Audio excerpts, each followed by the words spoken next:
il a bien dit que les Occidentaux peuvent être aussi talentueux. Là où nous, dans notre tête, on se dit que nous, on va être aussi talentueux que eux. Eux, ils disent qu'ils sont aussi talentueux que nous. Et qu'à bien des égards, s'il y a même un truc que nous, on a que eux, ils n'ont pas, c'est l'envie. Voilà. On a tout du point de vue des ressources, bien sûr, tout est des là. athlètes, tout ce dont on a besoin pour avoir des équipes performantes, on a.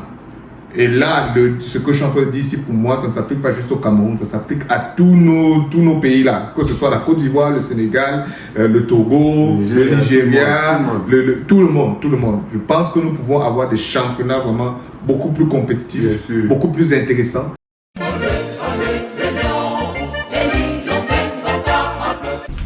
What's up squad, bienvenue sur Raw Zone TV. Dans cette vidéo, Babakov et moi nous réagissons à un extrait d'une série documentaire Canal+ qui traite du développement du football jeune en Afrique. Et tout particulièrement d'un tournoi qui regroupe plusieurs académies de football de la Côte d'Ivoire, de la Guinée et du Sénégal. C'est très important de regarder cette vidéo jusqu'à la fin parce qu'il y a des choses super intéressantes qui ressortent de ce documentaire et nous pensons qu'il est très important pour nous tous Africains d'écouter attentivement ce qu'ils disent et que les investisseurs et entrepreneurs sérieux puissent regarder ce football, notamment le football jeune, et voir comment nous pouvons voir davantage ce football se développer. Let's go! J'ai jamais vu un tournoi avec autant de représentants de clubs. À Lyon, Marseille, la moitié de la Ligue 1 doit être présent à ce tournoi au moins, donc il y a une très forte coloration française. Florian Maurice, directeur sportif du Stade Rennais. Plusieurs académies sont présentes, donc ça permet de voir un football différent et d'avoir une vraie visibilité sur ce qui se fait de mieux en Afrique. Comment j'ai été recruté? Alors moi je suis arrivé à Lyon, j'avais 9 ans. Je m'appelle David Lauberti, j'ai 53 ans, je suis donc directeur sportif du club de Dakar Sacré-Cœur et entraîneur de l'équipe professionnelle. Je suis arrivé ici début septembre via le partenaire du club Olympique Lyonnais. Le sens c'est que ça c'est des clubs, ça c'est l'académie d'un club. Exactement. Et c'est ça en fait le nerf de la guerre, parce qu'il faut que ces équipes-là, les canons, les tournées, c'est leurs académies qui doivent former les joueurs. Tout à fait. Parce qu'ils ont déjà la structure en place, le club est déjà là formé. Donc c'est juste maintenant ramener ça dans les catégories inférieures.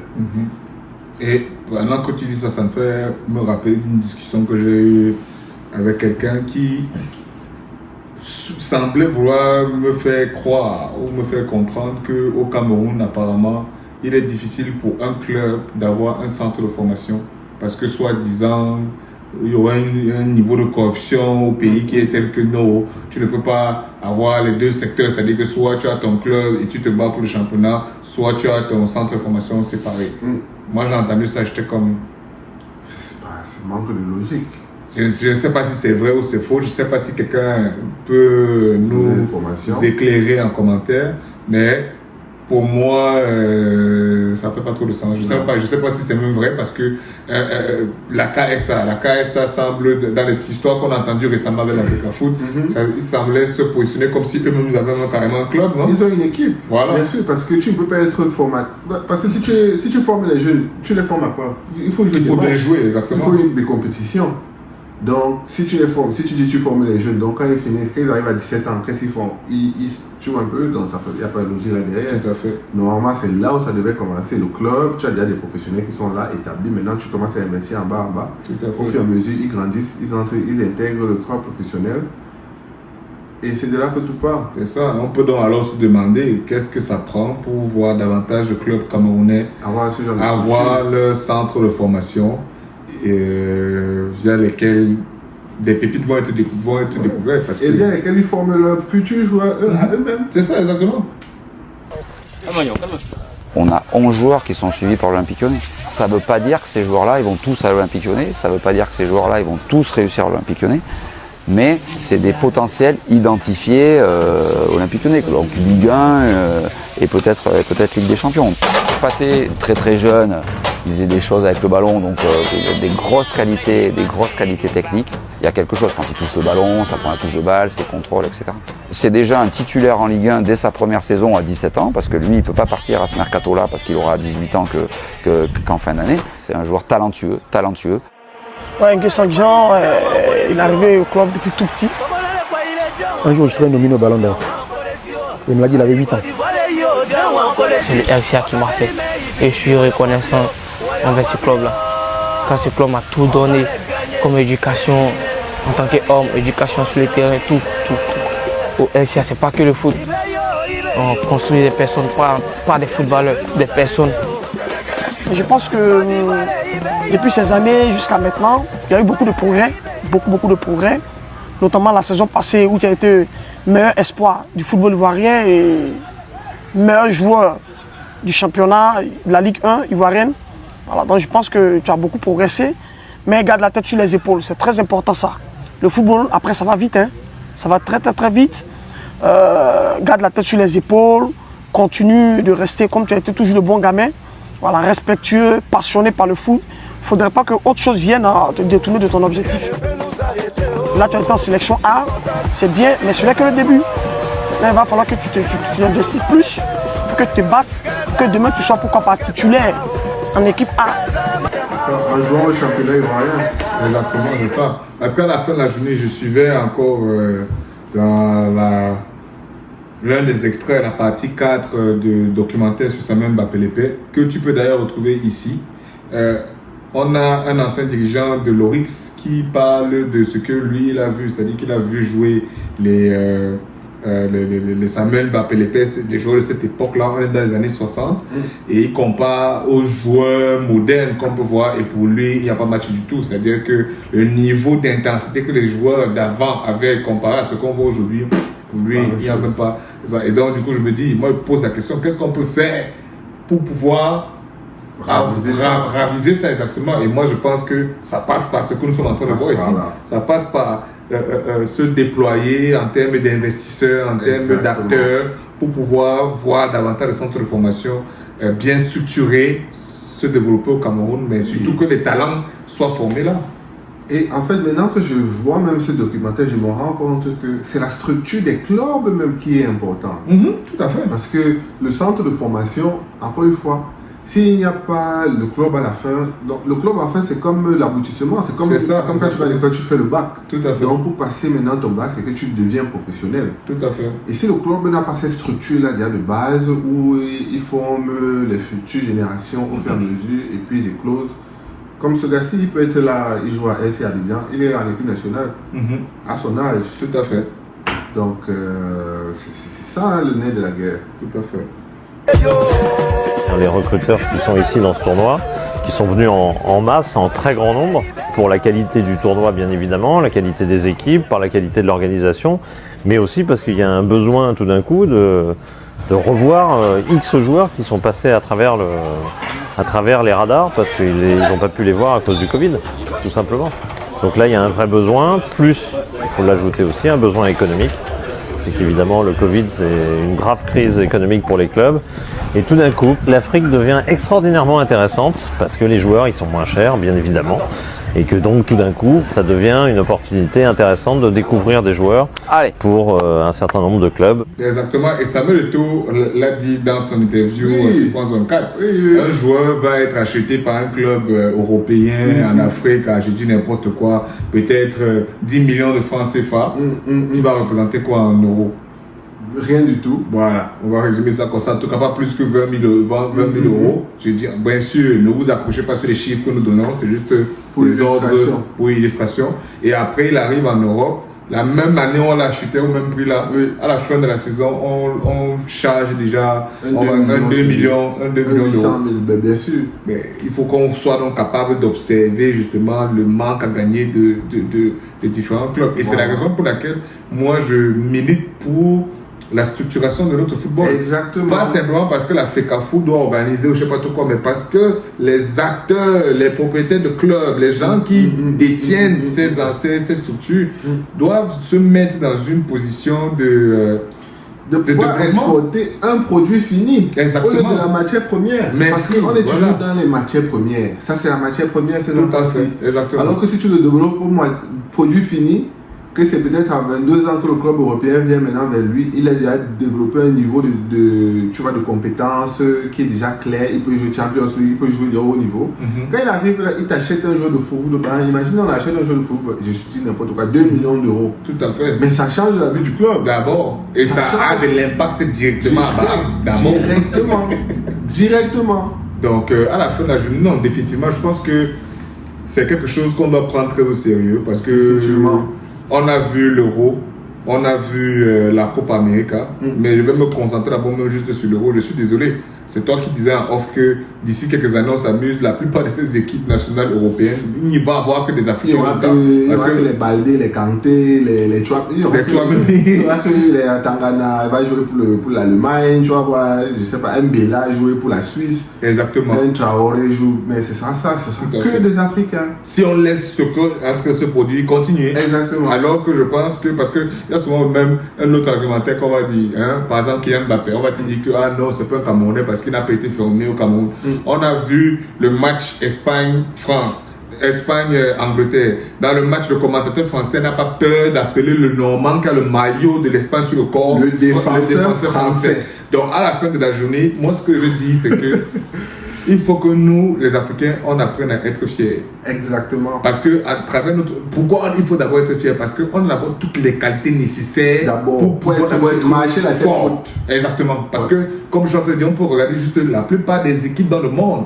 Les Africains sont juste partis. Si tu n'as pas un Africain dans ton équipe, tu ne gagnes pas. Regarde le Real de Madrid aujourd'hui. Voilà, c'est la maison blanche, mais c'est la maison noire. C'est la maison noire. Il n'y a que les Africains. Si tu n'es pas africain, tu ne peux pas t'en sortir parce que le niveau d'intensité qu'on demande dans le football moderne, c'est typique pour les Africains. Il faut des impacts physiques, il faut courir. Tout à fait. Pendant 90 minutes, il faut des coups à haute intensité, il faut être technique.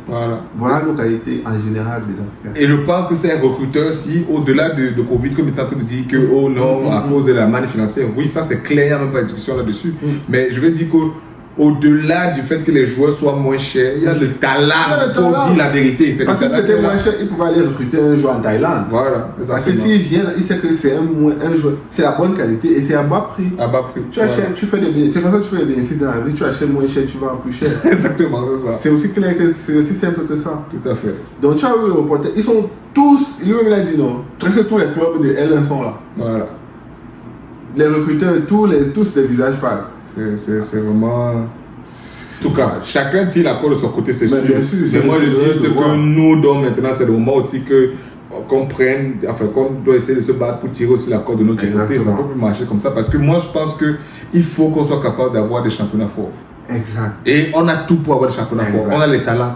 La seule chose, c'est peut-être de mettre en place une sorte d'organisation, une structure qui va permettre motiver les gens de venir dans les stades. Et même ça, je pense que ça se fait bien. Ça se fait bien, parce que les gens veulent quoi? Ils veulent seulement un peu le divertissement. Si la qualité du spectacle que vous offrez est bonne, les gens sont... On a vu les playoffs au Cameroun, mais moi j'ai vu certains highlights de Victoria United, les stades étaient pleins. Il y avait de l'énergie dans les stades, de l'ambiance, parce que le spectacle était au rendez-vous. Tout à fait. Et spectacle, ce n'est pas toujours juste le spectacle sur la pelouse. Des fois, le spectacle, c'est aussi autour. C'est-à-dire, quels sont les militants. Voilà, exactement. Quelles sont les activités qu'on est capable de mettre sur pied, qui va garder les supporters en haleine. Exactement. Engager le supporter. Qui fait que le supporter, en fait, à la fin de la journée, il sait que bon, le week-end, samedi, dimanche, je vais aller voir le match. Même pas simplement pour le match. C'est un divertissement. Mais si, c'est à cause de toute l'ambiance qu'il y a là-bas, en fait, que fait le truc. Et je pense que c'est faisable. C'est faisable. C'est la stratégie de la NBA. Parce que quand tu vois un match NBA, les time-out, les time walkers à la télé là, c'est le spectacle qui est sur le terrain. Il y a les gens qui font des acrobates. Tout à fait. Quand tu es au terrain, tu sais pas que tu es là pour le match. Il y a la musique, il y a des activités, il y a de l'énergie toujours. Ils essaient toujours de garder l'énergie live. Exactement. Donc, en tout cas, je ne sais pas ce que vous en pensez dans les commentaires, mais nous, on pense effectivement, avec le peu que nous voyons à travers cet extrait, que c'est possible. L'Afrique a le talent. Le talent, on ne souffre pas le talent. On a vu la dernière CAN même simplement. On a tous vu le niveau des équipes africaines. Et je pense que nous, Africains, on doit se réveiller à un moment donné et se dire qu'est-ce qu'on peut faire pour limiter, comment je veux dire ça, la ruée de nos talents vers l'extérieur. L'idée étant de les garder le plus possible à l'intérieur et le plus longtemps possible. Comme ça, quand ils sortent de là, ils partent là. Non seulement ils ont d'abord déjà tellement fait leur preuve que quand ils vont arriver dans les autres championnats, non, les gars vont d'abord arriver au prix tout le monde. Et c'est tout le monde qui gagne. Directement. Parce que je vais prendre un autre exemple, c'est le Brésil. Regarde tous les petits joueurs brésiliens qu'on achète là. Parce qu'ils viennent déjà de la structure du club. Il était dans le club à 16 ans, on te voit jouer depuis, on te dit va jouer maintenant avec les professionnels. Tu joues là-bas, on voit que tu performes. Le Real Madrid vient t'acheter à 50 millions. Voilà. Très clair et net. Voilà. Parce que ce qui est bien aussi dans le football, c'est que le talent ne manque pas. Peu importe où tu es. Si tu as le talent, on va te trouver. Il faut juste que tu sois dans une condition où on peut te voir. On peut te voir, exactement. En tout cas, écoutons encore un peu la suite du document.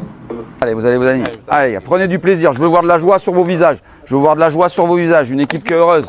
Allez, de la joie. Allez. Il faut vraiment venir voir ce qu'il se passe en Afrique. Je pense que l'avenir va être pour le continent africain.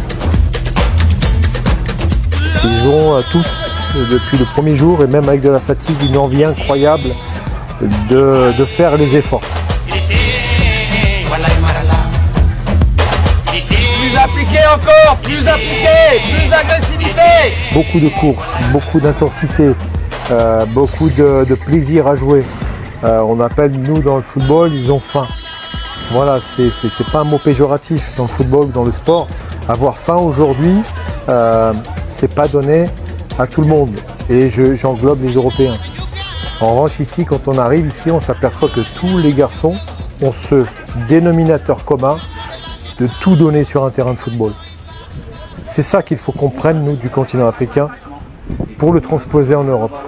Parce qu'on a peut-être aussi autant de qualité qu'eux, mais on n'a pas cette envie qu'ont les Africains. Récupération haute, attaque rapide. Vous voulez qu'on dise quoi d'autre? Il a tout dit. Tout est dit. De faire le sommaire. Voilà. Donc, quand vous voyez que nous, on s'est levé, on a créé Rawzone TV, c'est parce qu'on a compris ça. On a compris qu'on a tout du point de vue des ressources, bien sûr, tout est là. Des athlètes, tout ce dont on a besoin pour avoir des équipes performantes, on a. Ouais. Il y a des choses naturellement qui manquent, qu'il faut ajuster. Davantage de structuration, davantage d'organisation, ça c'est certain. Il n'y a pas de souci là-dessus. Mais je pense que, et là, ce que je suis en train de dire ici, pour moi, ça ne s'applique pas juste au Cameroun, ça s'applique à tous nos pays là, que ce soit la Côte d'Ivoire, le Sénégal, le Togo, le Nigeria, tout le monde. Je pense que nous pouvons avoir des championnats vraiment beaucoup plus compétitifs, beaucoup plus intéressants, et on pourrait trouver des façons d'avoir des diffuseurs qui vont venir se positionner pour pouvoir justement nous aider à avoir des images de ces rencontres. Et bâtir là-dessus. Moi, ça ne me dérange pas de voir un petit stade pour un championnat, par exemple au Cameroun. Même si le stade est petit, c'est pas grave. Moi, je veux voir le match. Montre-moi le match. Tu es capable de me montrer le match régulièrement, je veux venir m'asseoir. Je suis capable d'abandonner Liverpool, j'abandonne le Real, je viens voir le match là. Bien sûr, moi également. Voilà. Donc, et c'est parce que vous en pensez. Mais franchement, nous pensons que il y a une dynamique qui doit pouvoir naître, insufflée par rapport à toutes ces choses-là. Ouais. Parce que vous-même, vous avez suivi.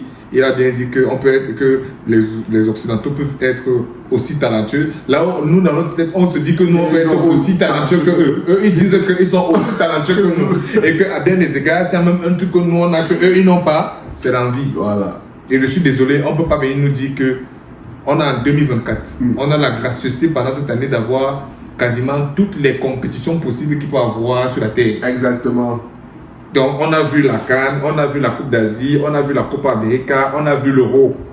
Du point de vue de moi du football, il y a même les JO qui commencent bientôt. Donc, à partir de là, désolé. Non, désolé. Nous, on dit que à travers ce qu'on a vu, l'Afrique, il y a un truc qui est en train de se passer. Définitivement. Il y a quelque chose qui se passe. Moi, je n'ai pas dire ça. Définitivement. Il y a un déclic. Voilà. Il y a quelque chose, comme tu dis, qui est en train de se passer. C'est ce déclic qui a fait naître Rawzone TV. En tant que fanatique de football, j'observe depuis quelques années l'écart qui se réduit entre le football africain et le football qu'on joue sur les autres continents. Et ceci m'indique d'énormes opportunités qui viennent avec. C'est la raison pour laquelle, comme je viens de le dire, Rose TV a vu le jour. Et donc, si tu te demandes comment est-ce que toi aussi tu peux saisir ces opportunités, si tu crois comme moi que l'entrepreneuriat est l'une des choses que nous devons considérer, nous tous, pour sortir de la pauvreté, je te recommande d'écouter attentivement notre sponsor du jour. Tu veux générer plus de revenus et avoir un impact? Lance ton entreprise en ligne avec Frequency Click. Dans un monde en évolution, exploite Internet, les réseaux sociaux et l'intelligence artificielle. Découvre notre chaîne YouTube pour t'aider à passer à l'action. Lien en description. Parce que cette dernière CAN, le niveau technique, le niveau tactique même, c'était incroyable. C'était vraiment du haut niveau. C'était du football de haut niveau. Oui, ça. Qu'on ne se mente pas. Tout à fait. Des matchs à rebondissement, des scénarios incroyables. Et voilà, hein, c'est ça, c'est ce qu'on veut. Exactement. C'est ce qu'on veut. Donc, en tout cas, on va peut-être regarder s'il n'y a pas d'autres pépites qui nous lancent dans ce documentaire. Peut-être parce qu'il n'y a plus de sport à l'école, parce que les enfants ne jouent plus dehors, il n'y a plus de football de rue, et voilà, on est connecté avec la Play, le téléphone, donc on ne bouge plus, on reste assis dans le canapé. Le football c'est simple, hein. Le football c'est simple. Et là, si je remarque bien, de plus en plus, dans les quartiers, tu ne peux plus jouer. Nous, on jouait au bord de la route, on faisait des 4-4, des 3-3 avec les copains, tout ça, et c'est là où tu progresses le plus. Tout à fait, exactement. Et ce qu'il dit là, moi j'ai pu l'observer au Cameroun. Moi je m'appelle le quartier dans lequel j'ai grandi à Yaoundé.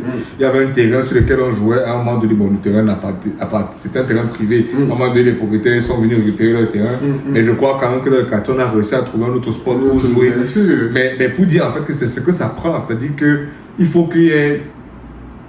D'abord, c'est-à-dire qu'on a tendance souvent pour moi à penser que le travail qu'il y a à faire pour structurer par exemple le football au Cameroun, ce n'est que l'affaire de l'État, ce n'est que l'affaire de la fédération. Et en fait, on est un peu dans une posture comme en général où on croise les bras, on attend que ce soit les autres qui fassent. Non, moi je dis, il faut qu'on arrête tout ça. On doit se rappeler que le football rapporte beaucoup d'argent. C'est d'abord un fait. C'est un peu une affaire où on va trop discuter. C'est un gros business.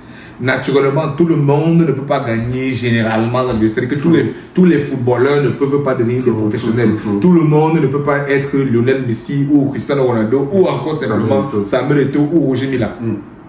Mais si on structure les choses, il y a la place. Voilà le Canada qui nous l'a montré. On a vu. Le Canada, ça fait des années qu'il investit justement du mieux qu'il peut dans le football à travers l'immigration et d'autres paramètres. On peut dire ça comme ça. Mais je suis désolé, je regarde le Canada jouer. J'ai vu le match de la 3e place Uruguay-Canada. J'avais du mal à reconnaître non seulement l'Uruguay. C'est sûr que c'était peut-être pas leur équipe type qui était là. Mais quand même, tu regardes comment le Canada joue, tu peux te poser des questions en se projetant.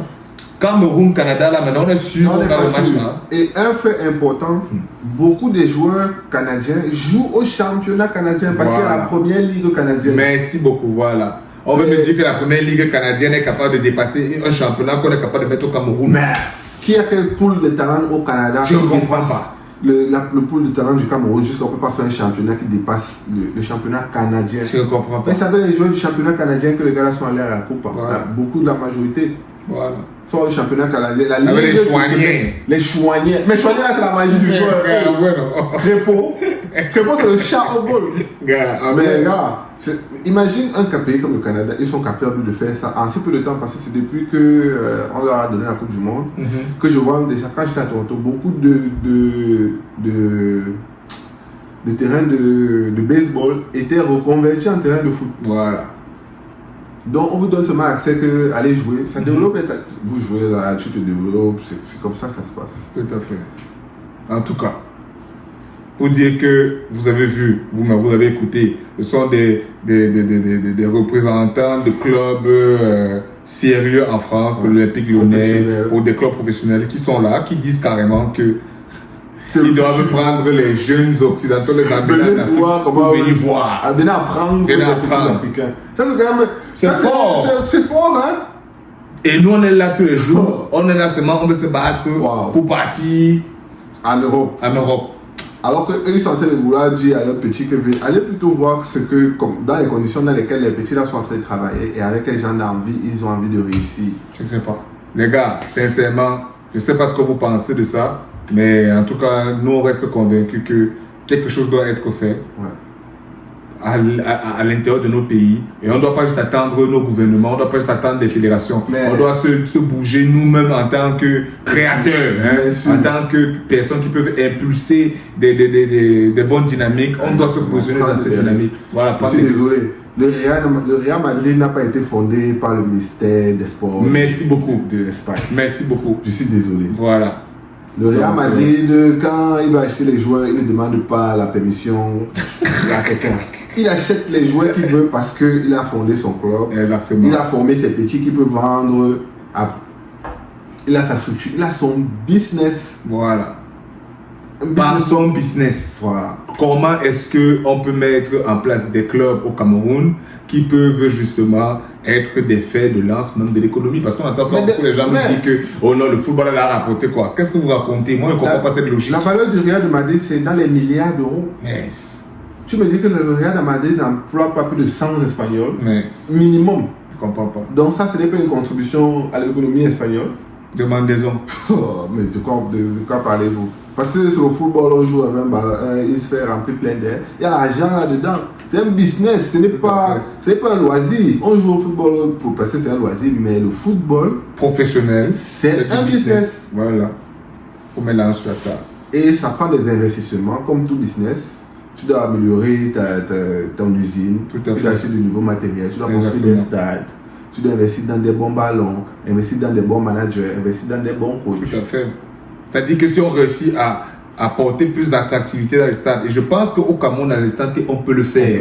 On peut faire ça, comme on arrête de nous raconter des trucs. Et ça, actuellement, c'est juste des questions de marketing, des questions d'organisation et comment je veux dire ça, d'événementiel. C'est-à-dire qu'il faut mettre des personnes, des vrais événementiels autour de la table, mettre des vrais marketeurs autour de la table. Et donc, en fonction de nos ressources, qu'est-ce que nous pouvons faire pour, par exemple, s'assurer que si on lance le championnat, la prochaine saison, demain, ok, on veut remplir les stades. Comment...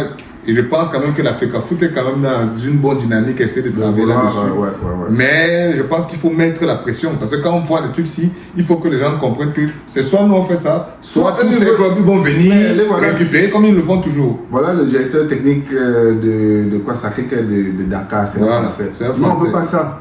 Nous on veut être propriétaire, on ne peut pas être territoire comme la Côte d'Ivoire et le Sénégal. Nous on veut être propriétaire de nos structures. On veut que quand tu viens acheter là, tu achètes un Camerounais qui va après investir dans son club camerounais, investir dans ses joueurs camerounais.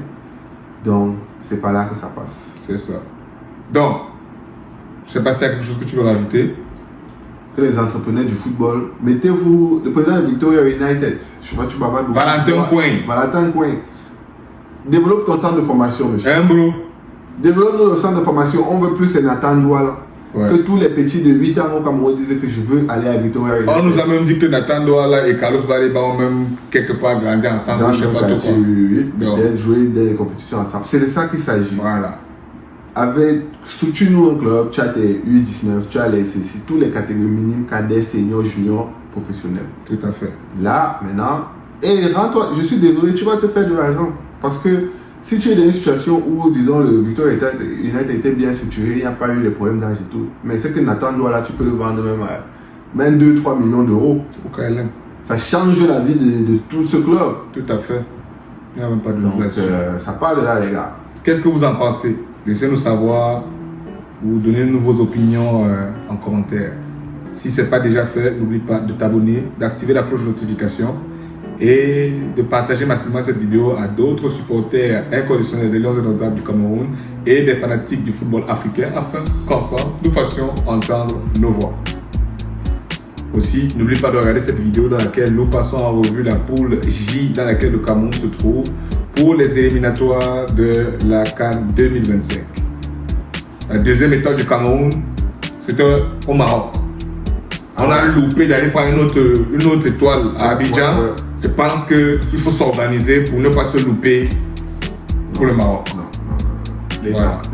Les étoiles là commencent un peu à s'ennuyer. Voilà, merci. C'est par ici la vidéo. See you in the next one. Bang bang.